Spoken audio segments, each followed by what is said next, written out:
তো আমরা গত দিনে এই যে ইন্ডাকটেন্স কিভাবে ফর্ম হয় এবং এটার ভ্যালুগুলো কিভাবে ক্যালকুলেট করতে হয় ফর ডিফারেন্ট সিচুয়েশন, সিঙ্গেল ফেজের জন্য, থ্রি ফেজের জন্য, ডাবল সার্কিটের জন্য, বিভিন্ন ধরনের কন্ডাক্টর, সলিড কন্ডাক্টর হলে কি রকম, স্ট্রিং কন্ডাক্টর হলে কি রকম, বান্ডল কন্ডাক্টর হলে কি রকম, সবগুলা আমরা থিওরিও আলোচনা করছি, প্লাস প্রবলেমও সলভ করছি সব ধরনের। তো এখন এই এই যে এই বই থেকেও তোমাদের জাস্ট সব নিয়ম কানুন একই, খালি হয়তো এক্সাম্পল, মোর এক্সাম্পল যত বেশি করবা তত বেশি কনফিডেন্স পাবা। তো এটা একটা এক্সাম্পল দেওয়া আছে যেখানে তোমাদের এই যে তিনটা ফেজ, এবারে হরাইজন্টাল এই ধরনের করছি, এই ধরনের ওই যে আরেকটা বই থেকে যেটা সেটা দেখাই দিছি, যে এখান থেকে এখানকার ডিস্টেন্সটা এটা 35 ফিট, এখানে ফিটে দেওয়া আছে। তারপরে এখান থেকে এটা, এটাও 35, এখান থেকে এটা 70। ও আরেকটা বই একদম সেম প্রবলেম করা হয়েছে, কিন্তু ওটা ইয়ে ছিল, কি বলে ওর নাম, মিটার টিটারের ছিল, বা অন্য একটা ভ্যালু ছিল, এখানে ভ্যালুটা চেঞ্জ। আর এই যে ডায়ামিটারটা এখানে দেওয়া আছে, তো ডায়ামিটার থেকে আমাদের রেডিয়াসটা বের করতে হবে, তারপরে ওখান থেকে জিএমআর এর ভ্যালুটাও ক্যালকুলেট করেই দিছে। এখানে জিএমআর এর ভ্যালুটা তোমাদের ক্যালকুলেট করেই দিছে। তো তার মানে উপরে জিএমডি আর নিচে হলো জিএমআর। তো জিএমআরটা যেহেতু ক্যালকুলেট করাই আছে, তো নতুন করে আর তোমার ক্যালকুলেট করতে হবে না। তো এখন তোমার খালি জিএমডিটা ক্যালকুলেট করবা, এটা ফিটে বের হলো। আর তোমার ইয়েটা জিএমআর এর ভ্যালুটা লাগবে এখন, এই জিএমআর এর ভ্যালুটাও তুমি এখন এখানে বসাই দাও। এই যে জিএমআর এলটা, এটা বের করলে এটাও ফিটে, দুটো একই রাখতে হবে যেহেতু দুটো ডিস্টেন্সের এখানে ইয়ে হচ্ছে, রেশিও। এই জন্য এটা যদি ফিটে রাখো এটাও ফিটে রাখতে হবে। তারপরে এই ফর্মুলায় বসাই দাও, তাহলে তোমার হলো ভ্যালুটা বের হয়ে গেল। এটাতে দুটাই, একটা হলো ক্যাপাসিট্যান্স, ইন্ডাকটেন্সও বের করতেছে, ক্যাপাসিট্যান্সও বের করতেছে। সিমিলারলি এই যে এখানে আর একটা প্রবলেম, তো এই প্রবলেমগুলো দেখতে পারো। তো এখন তোমাদেরকে আমি বলছিলাম যে আমরা একটা জটিল প্রবলেম ইয়াতে করলাম, এক্সাম্পলে কোথায় গেল, এই যে এই এক্সাম্পলটা, এটা জটিল এক্সাম্পল করলাম। আর তোমাদেরকে, হ্যাঁ, এখন একটু বেটার, এখন এটারে একটা সিম্পলার ভার্সন হয়তো পরীক্ষা ভিতরে দেওয়া হবে। ইভেন এটা দিলেও অত এত লম্বা না। এই তো এখান থেকে শুরু, এখানে এই যা যা 3-4 লাইনের ভিতরে এটার ভ্যালুটা বেরোতে, এখানে শুধু ডিএমআর ক্যালকুলেট করতে বলতেছে, আর কিচ্ছু না। তো এটারই একটা সিম্পলার ভার্সন বলছিলাম, যে তোমাদের এইটারই এখানে এক্সারসাইজে দেওয়া আছে। এক্সারসাইজ এই যে বললাম, ওখানে ওখানে ছিল 7টা স্ট্রিং, আর এখানে আছে মাত্র 3টা, এখানে আছে 4টা। তো বললাম যে এই ধরনের সহজগুলা দেওয়া হবে যেটা তোমাদের এক্সামে ইজিলি করতে পারবা। তো এগুলা যদি তুমি আগে থেকে প্র্যাকটিস করো তাহলে তোমার জন্য এটা ইজি হবে। আর যদি একেবারে নতুন করে করতে চাও পরীক্ষা হলে তাহলে ডিফিকাল্ট। এই জন্য এই যে এই প্রবলেমটা এটা অবশ্যই করবা। এটার তোমার সলিউশনও দেওয়া আছে, আমি অলরেডি সলিউশন পেজটাও দিয়ে দিছি, সম্ভবত এটাতেই দেওয়া আছে, অথবা না হলে সলিউশন পেজটা অন্য অন্য জায়গাতে দিয়ে দিছি আর কি, মোট কথা। তো ওটা তুমি ওখান থেকে সলিউশন দেখে রেজাল্টটা ভেরিফাই করবে, তোমার যে ক্যালকুলেটেড রেজাল্টটা ওটা ভেরিফাই করবে। এখানেও এটার এক্সারসাইজও অনেকগুলো আছে। তো এক্সারসাইজ থেকে তোমাদেরকে আমি আর বেশি ইয়ে করব না, তোমার শুধুমাত্র এইটা এইটা করবে। একটাই তোমাদের দিয়ে দিলাম একটা হোমওয়ার্ক হিসাবে, এটা একটা ছোট্ট একটু তোমাদের আহ এটা আমি যদি, এটা ধরো একটা একটা হোমওয়ার্ক হিসাবে দিলাম,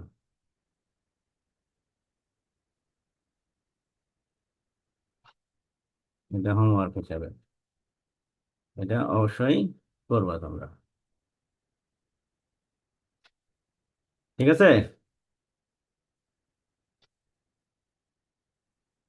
তো এই গেল আমাদের ইন্ডাকটেন্স এবং ক্যাপাসিট্যান্স, এর সাথে সাথে আমাদের শেষ করতেছি আমাদের ইলেকট্রিক্যাল প্যারামিটার নিয়ে চ্যাপ্টারটা। এখন আমরা যেটা শুরু করব মেকানিক্যাল প্যারামিটার গুলো, অর্থাৎ আমাদের একটা ট্রান্সমিশন লাইনে তোমরা যদি দেখো, আমরা,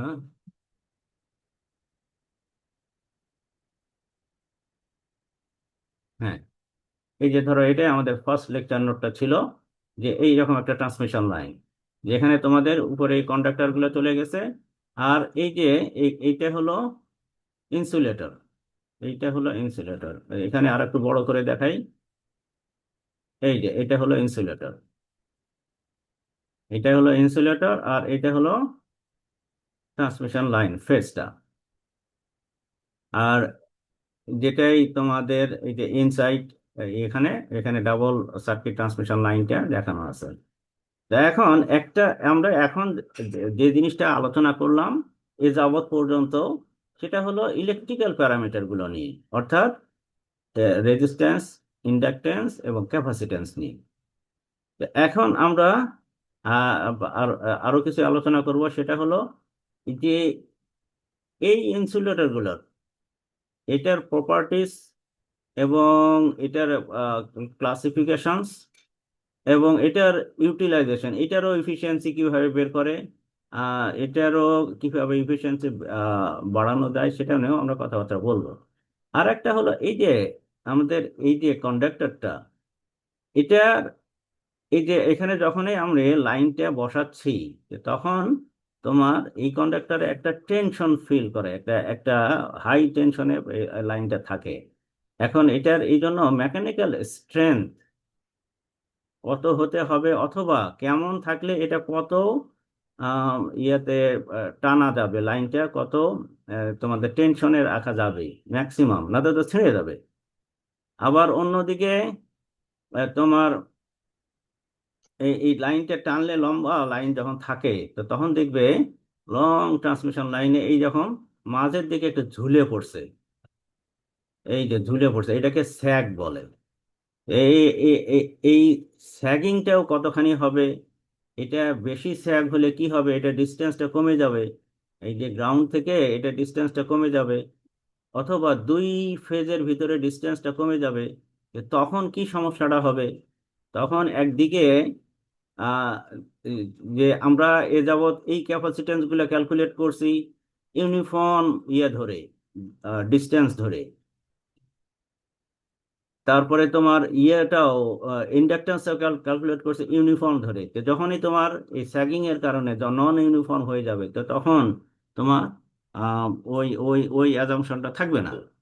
আমার সবচেয়ে বড় কথা হলো যে এই ডিস্টেন্সটা গ্রাউন্ড থেকে এই ডিস্টেন্স একটা নির্দিষ্ট ডিস্টেন্স মেনটেন করতে হবে, না হলে এখানে যেসব জীবজন্তু বা অথবা মানুষ টানুষ যারা চলাফেরা করে তাদের হলো হেলথ হ্যাজার্ড হবে এবং লাইফ থ্রেটিংও হতে পারে। তো এই জন্য এটা মিনিমাম কতখানি এই স্যাগিংটা হতে পারে, এখন এটাও ডিপেন্ড করতেছে তোমার ওয়েদারের উপরে। যদি টেম্পারেচার বাড়ে তাহলে তোমার এই যে লাইনের এই স্যাগিংটাও বাড়বে। তো এগুলা নানাবিধ কনসিডারেশন নিয়ে এখনকার কথাবার্তা। বোঝা গেছে বিষয়টা? আচ্ছা, তো এখন আমরা সেটাই এখন আসি আমাদের এই,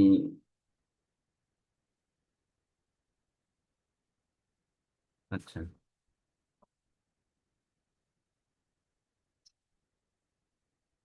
কি ব্যাপার আসে না কেন,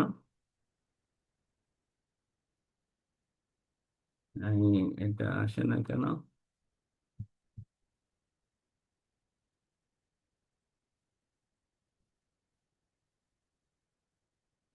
মেকানিক্যাল, হুম। তো এখন এই মেকানিক্যাল প্যারামিটার গুলো যদি আমরা একটু কুইকলি ইয়েগুলো টেক্সট গুলো দেখি, যে এই লাইনের ভিতরে আমরা শুরুতেই বলছিলাম যে দুই ধরনের হতে পারে, ওভারহেড লাইন আর একটা হলো আন্ডারগ্রাউন্ড। আন্ডারগ্রাউন্ড গুলো মোর এক্সপেন্সিভ, এটা আমার একদম ওই যে ইয়ের 3 ও 5 এর নোটের ভিতরেই এগুলা সুন্দরভাবে গোছানো ভাবে আছে।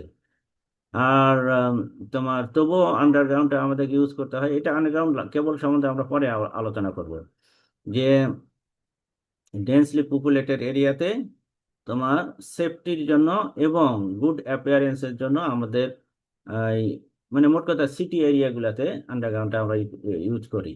তো দেখে আমরা এখন ওভার গ্রাউন্ডের লাইনের স্ট্রেংথ এবং ইনসুলেশন জিনিসটা নিয়ে আলোচনা করতেছি। তো আন্ডারগ্রাউন্ডে আমরা পরে আসবো, আর ওটা আর একটা আলাদা একটা চ্যাপ্টারই আছে, তো ওটাতে আমরা পরে আসতেছি। তো এখন এই ওভারহেড লাইনের কম্পোনেন্ট গুলা, সেটা বলতেছি যে একটা হলো কন্ডাক্টর থাকবে, আর হলো সাপোর্ট, টাওয়ার টাওয়ার এসব, তারপরে ইনসুলেটর, তারপরে হলো ক্রস আর্ম। এইসব জিনিসপত্র হলো মেইন কম্পোনেন্ট। তো যেটা তোমাদের ওই ছবিতে আমি দেখাই দিলাম একটু আগেই, ছবিতে দেখাই দিলাম। আচ্ছা, তো এখন কন্ডাক্টরের ভিতরে তোমাদের প্রপার্টিজ বা ডিজায়ারেবল প্রপার্টিজ, এটা হাই ইলেকট্রিক্যাল কন্ডাক্টিভিটি হতে হবে। তারপর টেনসিল স্ট্রেংথ, যেটা কেবলই বললাম যে মেকানিক্যাল স্ট্রেংথটাও অনেক বেশি থাকতে হবে, কস্টটা কম হতে হবে। এগুলা আমরা স্পেসিফিক গ্রাভিটিটা ওইটাও কম হতে হবে যাতে করে স্যাগিংটা কম হয়। আহ, তো তারপরে ওয়েটটাও কমে যায়। এগুলা আমাদের ডিজায়ারেবল প্রপার্টি, যেগুলো জাস্ট তোমাদের নলেজের জন্য। তো এই এই কন্ডাক্টর গুলা তোমাদের কপারের হতে পারে, অ্যালুমিনিয়াম হতে পারে, স্টিল কোর অ্যালুমিনিয়াম হতে পারে, গালভানাইজ স্টিলের হতে পারে, ক্যাডমিয়াম কপার হতে পারে। তো এগুলির কপার হলে এটার কন্ডাক্টিভিটিটা অনেক ভালো, কিন্তু এটা এক্সপেন্সিভ। তো আমাদের সবগুলা দিকেই হলো আমাদের কনসিডার করতে হবে। অ্যালুমিনিয়ামটা এটা সস্তা, কিন্তু এটার কন্ডাক্টিভিটিটা একটু কম। আবার এটার ওই যে টেনসিল স্ট্রেংথটাও কম, এই জন্য এটার স্ট্রেংথটা বাড়ানোর জন্য আমাদের এই যে স্ট্যান্ডার্ড করা হয়, এবং এর ভিতরে তোমার এই যে স্টিল রাখা হয়, জাস্ট হলো স্টিল ইয়ের জন্য বাড়ানো, এটার স্ট্রেংথটা বাড়ানোর জন্য। তো এরপরে তোমার গ্যালভানাইজড স্টিল হতে পারে। এখন তারপরে আমরা আসলাম যে লাইন সাপোর্ট গুলা।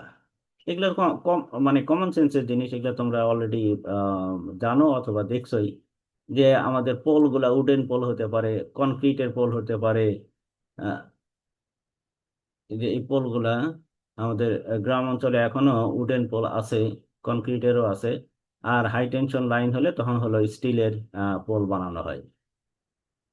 তো এই হলো, স্টিল টাওয়ারও আছে। তো যতই ভোল্টেজ বাড়বে ওই টাওয়ারের হাইটটাও ততই বাড়বে, এই টাওয়ারের হাইটটা ততই বাড়বে। আচ্ছা, তো এখন এই যে ইনসুলেটর গুলো নিয়ে সম্বন্ধে আমরা একটু আগেই বললাম যে ইনসুলেটর গুলাও, যে এই যে এইগুলো হলো তোমাদের ইনসুলেটর, এই ইনসুলেটর, এই ইনসুলেটর। তা এখানে তোমার হলো কন্ডাক্টরটা থাকতেছে বা লাইনটা থাকতেছে, আর এটাকে বলা হয় যে ক্রস আর্ম। ক্রস আর্ম, এই যে এটাকে বলা হয় ক্রস আর্ম। এটা হলো ডাবল সার্কিটের জন্য, এটা হলো সিঙ্গেল সার্কিটের জন্য। আচ্ছা, তো এগুলোতে ম্যাথমেটিক্স কিছুই নাই। তা এই ইনসুলার গুলো তোমাদের তিন ধরনের হতে পারে। একটা হলো তোমাদের এই পিন টাইপ, যেটাকে এই যে এখানে একটা পিন দিয়ে তোমার এখান দিয়ে হলো কন্ডাক্টরটা চলে গেছে, গ্যালভানাইজ পিন থাকলো এখানে, এই যে কন্ডাক্টরটাই হবে উপর দিয়ে চলে গেছে। আর একটা তোমাদের হলো সাসপেনশন টাইপ। তো ওই পিন টাইপ গুলো ওটা তোমার কম ভোল্টেজের লাইনের জন্য ইউজ করা হয়, কিন্তু যখনই তোমার ভোল্টেজটা বেড়ে যাবে, যে তখনই তোমাদের এই যে সাসপেনশন টাইপ, এটা হলো এখান থেকে এটা ঝুলানো আছে, যে এই যে যেটা তোমার একটু আগেই আমরা দেখালাম, যে এই এগুলা হলো, এগুলাকে বলে সাসপেনশন টাইপ। এটা এখান থেকে ঝুলানো আছে আর লাইনটা এর ভিতরে যাচ্ছে, এটাকে সাসপেনশন টাইপ বলে। তো এগুলা হলো হায়ার ভোল্টেজের জন্য সাসপেনশন টাইপটা ইউজ করা হয়। যতই ভোল্টেজ বাড়বে এই ডিস্কগুলোর নাম্বারগুলো ততই বাড়বে, এবং এটা ততই বেশি মানে ডিস্টেন্সটাও তত বেশি হবে। আচ্ছা, তো এই হলো পিন টাইপের অরিজিনাল ফিগারটা, এর ভিতর দিয়ে কন্ডাক্টরটা চলে গেছে, এর ভিতর উপর দিয়ে, এটা হলো কন্ডাক্টরটা উপরে থাকে।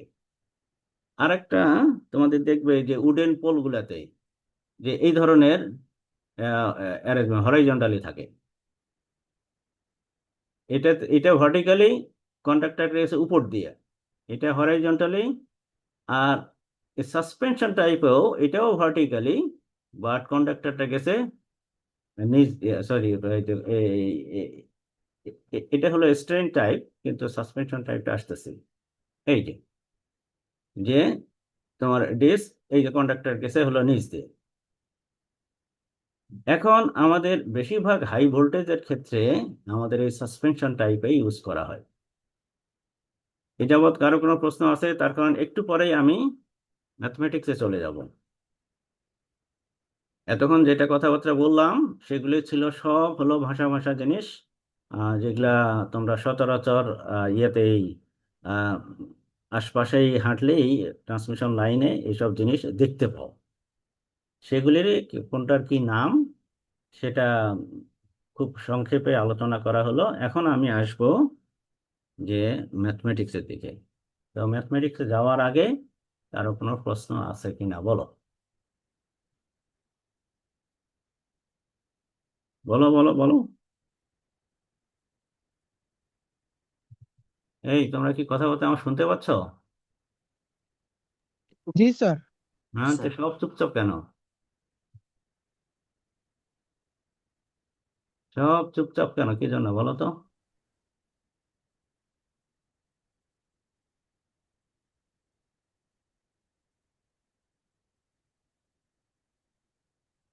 আচ্ছা, তো যেটা আমি বলতেছিলাম যে এইটাকে বলে হলো ক্রস আর্ম, এটা হলো টাওয়ার, আর এইটা হলো তোমাদের স্ট্রিং টাইপ ইনসুলেটর, যেটা সাসপেনশন টাইপ।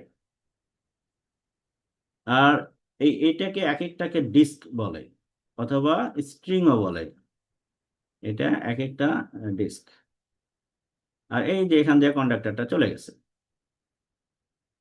তো এখন আমাদের যখন এই কন্ডাক্টরের ভিতর দিয়ে একটা ভোল্টেজ গেছে, আমরা আমরা এখন আরেকটা ক্যাপাসিটেন্স নিয়ে আমরা এখন কথাবার্তা বলবো, যেটা different from line to line capacitance. সেটা দিয়েই আমরা এই স্ট্রিং এর ইফিসিয়েন্সি ক্যালকুলেট করতে যাচ্ছি। তো এখন আমরা যদি এই যে এই টাওয়ারটা আবার গ্রাউন্ড করা থাকে, এই টাওয়ারটা যদি গ্রাউন্ড থাকে তাহলে এটা একটা রেফারেন্স পয়েন্ট হয়ে যায়, পুরো টাওয়ারটাই একটা রেফারেন্স পয়েন্ট হয়ে যায়। তাহলে আমাদের এটা হলো ফেস। তাহলে ফেস থেকে এইটা যদি গ্রাউন্ড হয়, এটা ধরো 0 ভোল্টেজ, তাহলে টোটাল ভোল্টেজটা যেটা আছে এই যে এই গ্রাউন্ড থেকে এই পর্যন্ত সেটাই হলো আমাদের ভি। এখন পার ডিস্ক যদি আমি ভোল্টেজটা হিসাব করি, এগুলা এ হলো প্রত্যেকটা ডিস্ক হলো ইউনিফর্ম, এক ইউনিফর্ম ডিস্টেন্সের। তাহলে এখানকার ভোল্টেজটা যদি আমি V3 বলি, এটা V2, এটা হলো V1, তাহলে আমাদের কেভিএল যদি অ্যাপ্লাই করি তাহলে এটা হলো তোমার V1 equal to V2 plus, sorry, V phase equal to V1 V2 V3। এটা হলো কমন সেন্সের হিসাব। কিন্তু এই হিসাবটা আমাদের একটু পরেই দেখা যাবে যে ভ্যালিড নয়। তার কারণ এখানে এখানেও আর একটা, এই যে এই এখানে একটা তোমার ক্যাপাসিটেন্স ফর্ম করবে, বিকজ এটা একটা কন্ডাক্টর আর এটা একটা লাইন। তা এখান থেকে এখানে ভোল্টেজটা বলছে V3, এখান থেকে এটা বলছে V2, এখান থেকে এটা বলছে V1। তাহলে এখানে একটা যদি ভোল্টেজ কনসিডার করি, তাহলে এই ভোল্টেজ আর এই কন্ডাক্টর, এই দুটার ভিতরে ডিস্টেন্স একটা আছে, এই ডিস্টেন্সের কারণে এখানে একটা ক্যাপাসিটেন্স হবে। তা আচ্ছা, ক্যাপাসিটেন্স গুলো এখন কেমন হবে সেটা আমি বলতেছি। আচ্ছা, তার আগে বলি, এই যে এই ভোল্টেজটা তোমার, এই ভোল্টেজটার উপরে নির্ভর করতেছে যে এই স্ট্রিং এর লেন্থটা কত হবে। তার কারণ এই তোমার এই ভোল্টেজ ডিভাইডেড বাই এই লেন্থ, V/D যদি করি, তখন একটা আমি ভ্যালু পাবো, সেটাকে বলা হয় ই, ইলেকট্রিক ফিল্ড। এখন এই ই এর ভ্যালু তোমার এখানে এয়ারের জন্য একটা সার্টেন স্ট্রেংথ আছে, তোমাদের ইলেকট্রিক ফিল্ড স্ট্রেংথ বলি আমরা। সেটার যদি বেশি হয় তো তখন এখান থেকে এখানে কারেন্ট ফ্লো করা শুরু করবে, এটাকে তখন ওটাকে বলা হয় যে ফ্লাশ ওভার। তো তখনই তোমার এই লাইনটাও শর্ট হয়ে যাবে, single line to ground fault হয়ে যাবে। আর একটা হবে কি, যে তোমার এই ইনসুলেটর গুলাও নষ্ট হয়ে যাবে। তো এই জন্য কখনোই যাতে আমার ফ্লাশ ওভার না হয়, এটা আবার ওয়েদারের উপরে নির্ভর করতেছে। ড্রাই ওয়েদারের উপরে তখন এক ধরনের এটার ফ্লাশ ওভারের ইয়ে হবে, কি বলে, সিচুয়েশন একটা ক্রিয়েট হবে। ওয়েট, অর্থাৎ যখন আর্দ্রতা বেশি থাকবে, ময়েশ্চার বেশি থাকবে, তখন হলো ফ্লাশ ওভারের চান্সটা বেশি হবে। বিকজ তোমাদের ওই যে ডাইইলেকট্রিক স্ট্রেংথটা তখন কমে যাবে।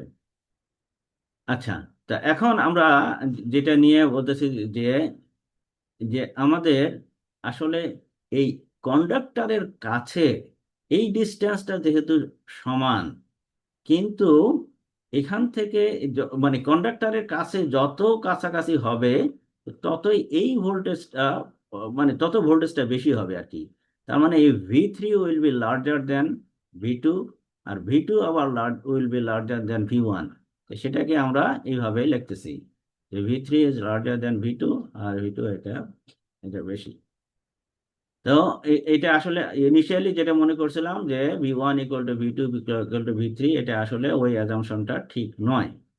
আচ্ছা, এটার কারণে আরো একটা জিনিস ঘটবে, যে এখানে এখন যদি আমি এখানে ভোল্টেজের একটা ফেজ কনসিডার করি, এই যে এখানে, তাহলে আর এখানেও একটা আমাদের কন্ডাক্টিং পয়েন্ট আছে বা মেটাল আছে। তা এখন এখান থেকে এখানে একটা ইনসুলেটর আছে, তার মানে এখানে একটা ক্যাপাসিট্যান্স ফর্ম করবে, অর্থাৎ তিনটা ক্যাপাসিট্যান্স ফর্ম করবে, তিনটা স্ট্রিং ইয়ার জন্য, ডিস্কের জন্য তিনটা ক্যাপাসিট্যান্স ফর্ম করবে। C1, সি, তিনটা ক্যাপাসিট্যান্স, তারা এইভাবে সিরিজে কানেক্টেড। তো এখন এই এটা তো আমাদের ইনিশিয়াল কথা, এটাকে বলা হয় সেলফ ক্যাপাসিট্যান্স। এই যে দুই ডিস্কের মাঝে যেটা ক্যাপাসিট্যান্স, এটাকে বলা হয় যে সেলফ ক্যাপাসিট্যান্স। এখন এছাড়াও আমাদের আরো একটা ক্যাপাসিট্যান্স হবে বিটুইন এই তোমার এই টাওয়ার আর হলো এই এই স্ট্রিং, অর্থাৎ এই পয়েন্ট থেকে এই পয়েন্টের একটা ক্যাপাসিট্যান্স, এই যে যেটা CN আর হলো ACN, এটাকে বলা হয় মিউচুয়াল ক্যাপাসিট্যান্স বা স্ট্রে ক্যাপাসিট্যান্স। তাহলে আমাদের দুই ধরনের ক্যাপাসিট্যান্স ফর্ম হচ্ছে, একটা হলো বিটুইন দ্য ডিস্ক, আর একটা হলো ডিস্ক আর হলো টাওয়ার, এই দুই ধরনের ক্যাপাসিট্যান্স। তো এখন আমরা একটা টার্মে চলে আসবো, যেটাকে বলা হয় যে স্ট্রিং ইফিসিয়েন্সি। আমরা এখন সেই ম্যাথমেটিক্সে যাব, যাওয়ার আগে তোমাদের বলি যে এ পর্যন্ত কারো কোনো ইয়ে আছে কিনা, কোশ্চেন আছে কিনা, বলো। স্যার কোশ্চেন নাই স্যার। স্যার এই স্যার ভিডিওটা পরবর্তী আবার দেখলে স্যার, তাহলে হ্যাঁ, স্যার আরো ক্লিয়ার হতে হ্যাঁ, পারবো। ভিডিওটা পরবর্তীতে দেখতে হবে, তাই তো? আচ্ছা, ঠিক আছে। জি স্যার। হ্যাঁ, তা এখন এখন আমরা তাহলে আসলাম যে এই টোটাল স্ট্রিং এর ভিতরে টোটাল মানে ফেস কন্ডাক্টর থেকে এই টাওয়ার পর্যন্ত ভোল্টেজটা যদি এটা হয়, তো ইনিশিয়ালি আমরা ধরে নিলাম V1, এটা এই ভোল্টেজটা V1, এটা V2, এটা হলো V3। তো যদি কোনো আমাদের টাওয়ারটা যদি না থাকে, সেই হিসাব যদি ধরি আইডিয়াল কেস, তাহলে আমাদের তিনটা এখানে ক্যাপাসিট্যান্স হবে, এটা আমরা বললাম। কিন্তু এই টাওয়ার থাকার কারণে আমার এখানে এখানে আর একটা ক্যাপাসিট্যান্স ফর্ম হবে, এটাকে বলা হয় যে স্ট্রিং সরি স্ট্রে ক্যাপাসিট্যান্স। তাহলে দুটা ক্যাপাসিট্যান্স, একটা হলো তোমার সেলফ ক্যাপাসিট্যান্স, আর একটা স্ট্রে, অথবা এটাকে শান্ট ক্যাপাসিট্যান্সও বলে। দুটা নাম, একটা তোমার শান্ট ক্যাপাসিট্যান্স বা স্ট্রে ক্যাপাসিট্যান্স বলি আমরা এখানে, আর আর একটা হলো সেলফ ক্যাপাসিট্যান্স, দুটা। তা আমি এখন এই দুইটা ক্যাপাসিট্যান্স নিয়ে আমরা এখন আগাচ্ছি। তো এখন আমরা এখানে একটা ইয়ে বের করব, আহ, এই স্ট্রিং এর ইফিসিয়েন্সি। হ্যাঁ, এই স্ট্রিং ইফিসিয়েন্সি নিয়ে কথা বলবো। আচ্ছা, তা এখন তোমাদের এখানে অবজারভেশন যেটা হলো যে এই এই ভোল্টেজটা will be higher than this, আর this one will be higher than this. তার মানে এটা হলো সবচেয়ে বড়, তারপরে এটা, তারপরে এটা। তো এখন ডিফারেন্ট ভোল্টেজ হওয়ার কারণে তোমার কি হবে, এই ডিস্কগুলো তারা আনইকুয়াল ভোল্টেজ স্ট্রেস থাকবে তাদের অ্যাক্রসে। তো এখন আমাদের প্রয়োজন যেটা হবে, যেটাকে ইকুয়ালাইজ করা। কিভাবে করা যায় যাতে করে আমাদের আহ, এই স্ট্রিং ইফিসিয়েন্সি অথবা এই ডিস্কগুলোর তোমার লাইফটা বাড়ানো যায়, অথবা ফ্ল্যাশ ওভারের চান্সটা কমানো হয়। তো এখন এই এই জন্যই আমরা প্রথমে আগে হিসাব করব, তারপরে কিভাবে আমাদের এই এখন এই হিসাব করতে গিয়ে প্রথমে যেটা আমাদের একটা টার্ম নিয়ে আসতেছি, যে স্ট্রিং ইফিসিয়েন্সি।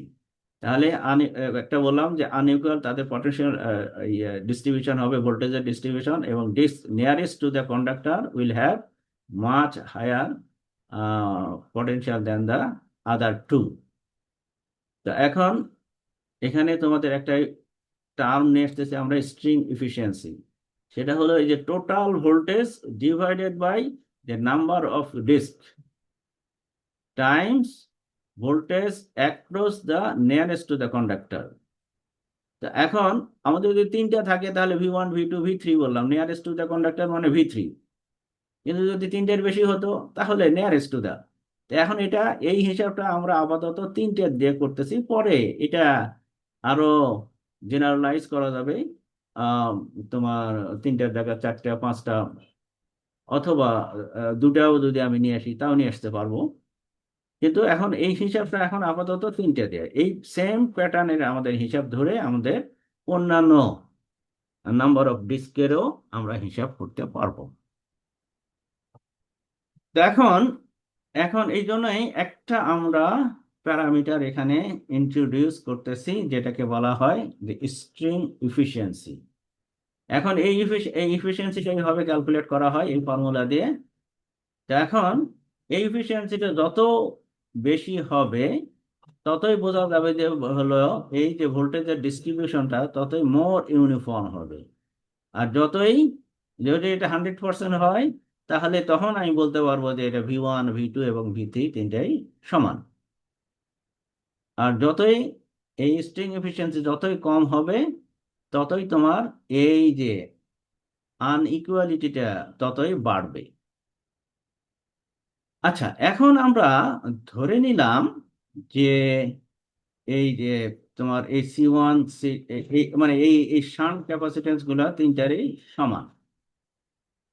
যদিও প্র্যাকটিক্যাল কেসে তোমাদের সমান হবে না।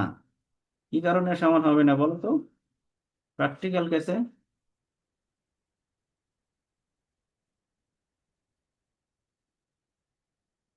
তার কারণ এই C1 মানে ক্যাপাসিট্যান্সে নির্ভর করতেছে ভোল্টেজ এবং তার মাঝে ডিস্টেন্সের উপরে। তো এখন ভোল্টেজও তো সমান নয় এখানে, আর ডিস্টেন্সটাও এখানে আমি সমান ধরছি, এখানে আমি সমান দেখাচ্ছি, কিন্তু আসলে কি সমান? সমান নয়। এই যে তুমি দেখো এখানে, আমরা যদি এইটাই বলি যে টাওয়ারটা আমার এইভাবে আছে, আর স্ট্রিংটা যদি এইভাবে থাকে, এই ডিস্টেন্সটা সমান নয়। এখানে যতখানি ডিস্টেন্স, এখানে যতখানি ডিস্টেন্স, এখানে যতখানি ডিস্টেন্স একই সমান নয়, তাহলে দুইটাই অসমান। কিন্তু এখন আমাদের আলোচনার সাপেক্ষে আমরা এটা সমান ধরে হিসাব করতেছি। ক্লিয়ার হয়েছে এখন? আচ্ছা, চুপচাপ থাকলে তো বুঝতে পারবো না যে তোমরা বুঝতেছো কিনা। এখন আমরা একটা স্ট্রিং ইফিসিয়েন্সি হিসাব করার জন্য আমরা এখানে একটা ইলেকট্রিক্যাল সার্কিট বানালাম। ধরে নিলাম এখানে আমাদের একটা কন্ডাক্টর আছে, ভোল্টেজ আছে, আর এখানে ক্যাপাসিটেন্স গুলো আছে, এইভাবে আছে এবং এই ভ্যালুতে আছে। এটা প্রত্যেকটাই C1 C1 C1, এটা হলো এটা প্রত্যেকটা C তো এখন, আর এইটা এইটা হলো তোমাদের গ্রাউন্ড, যেটা টাওয়ারটা, এটা গ্রাউন্ডিং করা থাকে, এই জন্য এটা গ্রাউন্ড। তাহলে আমাদের কি হবে, একটা চার্জিং কারেন্ট ফ্লো করবে, very small current but there will be a current. এখন এখানে যেহেতু আমাদের কিছু প্যারালাল পাথ আছে, এই জন্য প্রত্যেকটা একটা নোড ক্রিয়েট হবে। তো এইখান এটারই দুটা ভাগ হবে, একটা হলো I3 আর একটা হলো ক্যাপিটাল I3, আর এটা হলো স্মল I3। এখানে এসে I2 স্মল I2, এটা ওখানে I1 ক্যাপিটাল I1, আর এটা হলো I1। তা আমি এখান থেকে দেখতে পাচ্ছি, এই যে আমি এখানে যদি একটা KCL অ্যাপ্লাই করি নোড এতে, তাহলে ইনকামিং হলো কারেন্ট I1, আর আউটগোয়িং হলো I1 আর I1। তার মানে এই এই নোড ইকুয়েশনটা আমরা লিখতে পারি।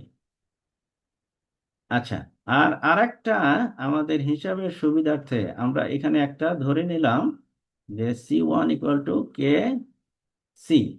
কে একটা আমাদের কনস্ট্যান্ট, যেটা আমাদের উইল বি লেস দ্যান 1, অর্থাৎ C1 কে আমরা সি এর রেসপেক্টে আমরা এক্সপ্রেস করলাম। তাহলে কারেন্টের এই ইকুয়েশনটা আমরা লিখতে পারি যে কারেন্টের সাথে আমাদের ইয়ের ক্যাপাসিট্যান্সের যে রিলেশনটা, আমরা ভোল্টেজকে যদি ইয়ে দিয়ে ভাগ দেই, ক্যাপাসিটিভ রিঅ্যাকট্যান্স দিয়ে ভাগ দেই, তাহলেই কারেন্ট পাবো। আর ক্যাপাসিটিভ রিঅ্যাকট্যান্সটাই হলো যে 1/ωc, XC মানে 1/ωc। তাহলে ভোল্টেজ ডিভাইডেড বাই XC করলে আমরা পাবো আসলে এইটা, I1 এর ভ্যালুটা পাবো এইটা। সিমিলারলি এই স্মল I1 এর ভ্যালুটা পাবো এইটা।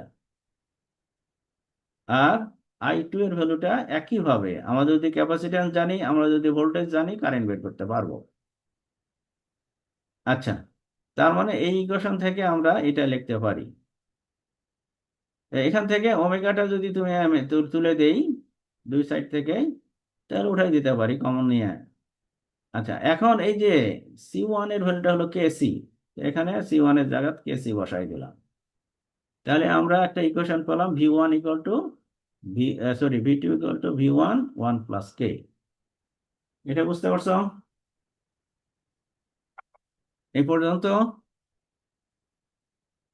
আচ্ছা, একই প্যাটার্নে আমি এখন বি বিতে বি নোডে আমি KCL অ্যাপ্লাই করব। বি নোডের জন্য আমি পাচ্ছি যে I3 equal to I1 I2 plus small I2।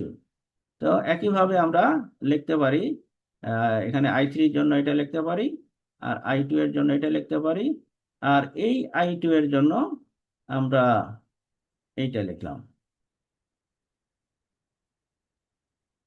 এইটা কি জন্য আমাদের ভোল্টেজ দরকার, আর হলো আমাদের ইয়েটা দরকার, কি বলে ওর নাম, ক্যাপাসিট্যান্সটা। ভোল্টেজটা এখানকার হলো V1 প্লাস V2, এখানকার যে ভোল্টেজটা সেটা হলো এখান থেকে এই পর্যন্ত একটা, আর এখান থেকে এই পর্যন্ত একটা। বুঝা গেছে? এই যে সবাই চুপচাপ। এই ভোল্টেজটা, এই নোডের ভোল্টেজটা আমার এই গ্রাউন্ডের রেসপেক্টে, তার সাথে দুটা ভোল্টেজ আছে, এটা একটা এটা একটা, সেটাই আমি এখানে লিখলাম। তো এখন একইভাবে C1 এর জায়গাতে আমি KC লিখলাম, তারপরে দুই সাইড থেকে ওমেগা তুলে দিলে, কমন নিয়ে তুলে দিলে আমার ফাইনালি আসলো হলো এটা। তাহলে V2 জায়গাতে আমি আবার এইটা লিখতে পারি। তো সেটা যদি লিখি, আমার ফাইনালি আসবে হলো V3 ইকুয়াল টু এই ভ্যালুটা। এখন আমি আসতেছি এই জায়গার ভোল্টেজটা V1, অর্থাৎ V equal to V3 V2 V1, সেই হলো এই এই relation, voltage between conductor and earth. এটা হলো তোমাদের টোটাল ভোল্টেজটা V1 V2 V3, টোটাল ভোল্টেজটাই আমার হলো V। V1টা এখানে থাকলো, ভি2 জায়গাতে আমি এটাই লিখলাম, এই যে ভি2 ইকুয়াল টু এটা, আর ভি3 ইকুয়াল টু এটা। অর্থাৎ সবগুলোকে ইন টার্মস অফ ভি1 এ আমি লিখলাম। তো এটা এখান থেকে আমি যদি ভি1 কমন নেই তখন আমার আসলো এটা, আর এটাকে যদি ফ্যাক্টর বানাই তাহলে আমি লিখতে পারি এইভাবে। আচ্ছা, এখন আমি এই ইকুয়েশন থেকে লিখতে পারি V1 equal to V2 over 1 plus K. তো একইভাবে একটু তোমরা একটু লাইনে থাকো। আচ্ছা, তাহলে আমি এখন ভি1 এর ভ্যালুটা বের করতেছি। ভি1 তোমার ভি2 ডিভাইড বাই 1 প্লাস কে। এখান থেকে যদি ভি1 বের করি তাহলে ভি3 ডিভাইডেড বাই এটা। তাহলে আমি ভি1 এর ভ্যালুটা এটা লিখতে পারি, ভি1 এর ভ্যালুটা এটাও লিখতে পারি। আর এই ইকুয়েশন থেকে ভি1 এর ভ্যালুটা আমি লিখতে পারি ভি ডিভাইডেড বাই এটা, অর্থাৎ এইটা। তাহলে তাহলে ভি ওয়ান এর আমার তিনটা ইকুয়েশন, সেটা হলো এটা। এই জন্য এই তিনটাই হলো ইকুয়াল। তাহলে এখান থেকে আমি ভি1 এই পার্টটা, আর যদি এই পার্টটা নেই তাহলে ভি1 ইকুয়াল টু এটা। তো এখন আমি যদি এখন স্ট্রিং এফিসিয়েন্সি বের করতে চাই, তাহলে আমাদের ওখানে ছিল এটা স্ট্রিং এফিসিয়েন্সি জায়গাতে ছিল যে টোটাল ভোল্টেজ ডিভাইডেড বাই এই যে string efficiency equal to total voltage, voltage across the string divided by voltage across the disc nearest to the conductor. তাহলে এই ইয়ের জন্য আহ, আহ, এই তিনটা ডিস্কের জন্য আমাদের এই ইকুয়েশনটা হবে, উপরেরটা আমি ধরলাম ভি আর নিচেরটা হলো ভি3।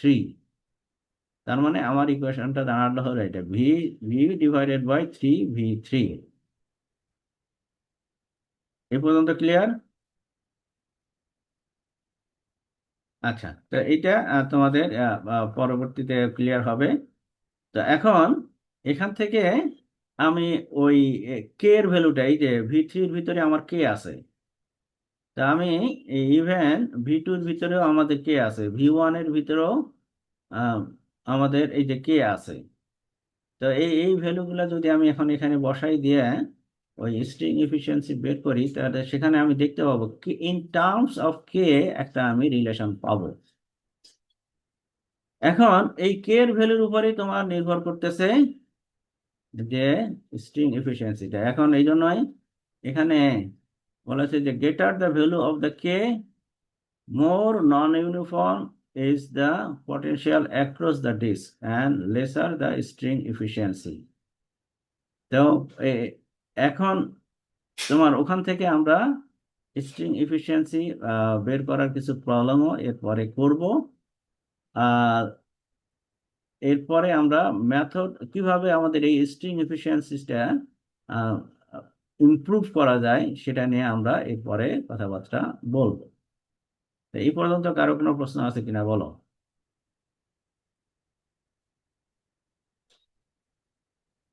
বলো, আচ্ছা, এটা তোমরা আজকে রেকর্ডটা দেখবে, যেহেতু নতুন জিনিস আমাদের এখানে ইয়ে করা হচ্ছে, ইন্ট্রোডিউস করা হলো, যাতে করে তোমরা জিনিস